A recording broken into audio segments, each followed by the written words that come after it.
Good morning. My name is Poonam Thakur from class 9B. I am studying in Maharajman Public School and today I am going to perform examples of laws of motion. There are 3 laws of motion: law of inertia, law of momentum and law of action-reaction.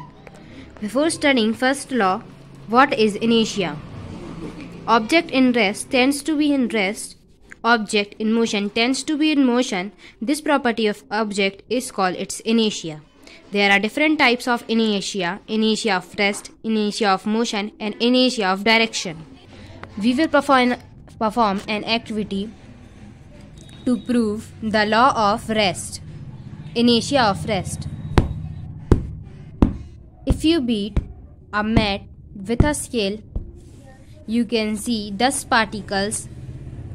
These dust particles were, ये जो dust particles थे वो इसके बहुत नीचे mat के surface पे थे, पर वो रेस्ट में थे और हमने जब इसको हिट किया तो वो वहीं अपनी जगह पे थे, पर ये जो मैट है वो कंप्रेस होने लगी और वो हमें ऊपर दिखने लगे इनर्शिया ऑफ रेस्ट के कारण। Now first law of motion, that is also known as law of inertia. अगर कोई ऑब्जेक्ट है वो रेस्ट में ही रहेगा। अगर कोई ऑब्जेक्ट रेस्ट में है तो वो रेस्ट में ही रहेगा। अगर कोई ऑब्जेक्ट मोशन में है तो वो मोशन में रहेगा। और अगर कोई ऑब्जेक्ट कोई भी पर्टिकुलर डायरेक्शन या स्ट्रेट डायरेक्शन में मूव कर रहा है तो उसी डायरेक्शन में मूव करता रहेगा जब तक हम उस पर कोई अनबैलेंस्ड फोर्स ना लगाएं।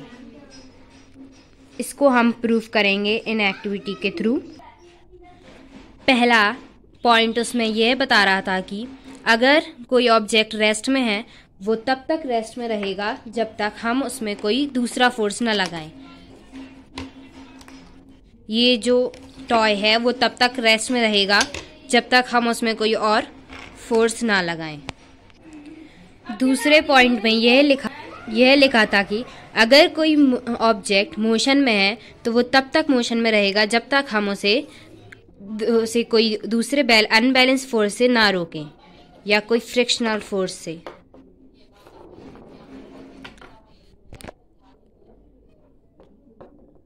ये तब तक घूमती रहेगी जब तक हम इसे ना रोकें।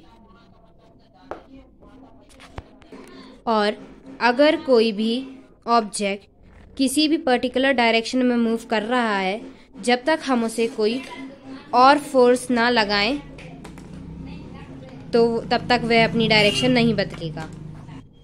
Now second law of motion,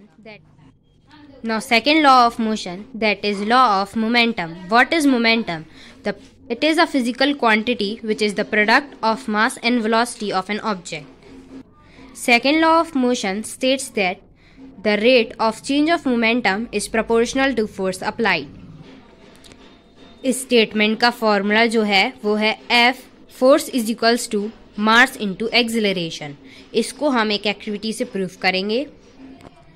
हम इस शार्पनर को इस पेपर बॉल और इस बॉल से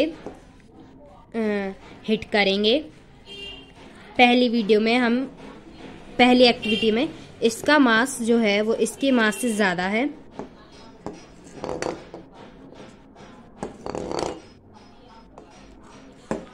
तो वो अपनी प्लेस से थोड़ा सा मूव हुआ जब हमने उसे इस प्लास्टिक बॉल से हिट किया।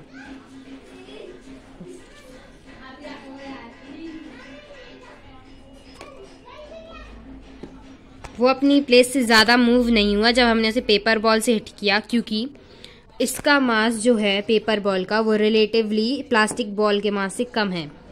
जो हमने फोर्स लगाया है तो इसमें पहले में the force is proportional to the mass. इसी एक्टिविटी में अगर हम इसकी जो स्पीड है वो हम स्लो कर देंगे और इस पेपर बॉल की जो स्पीड है वो हम बढ़ा देंगे तो इसके गिरने के ज़्यादा चांसेस हैं। मतलब इसमें भी the force is proportional to the acceleration और the speed. Law of momentum के कुछ एग्जांपल्स जो हैं वो है hitting a nail by hammer. अगर हम एक नेल को हैमर से हिट करेंगे तो अगर हम उसे ऐसे ही रखेंगे तो वो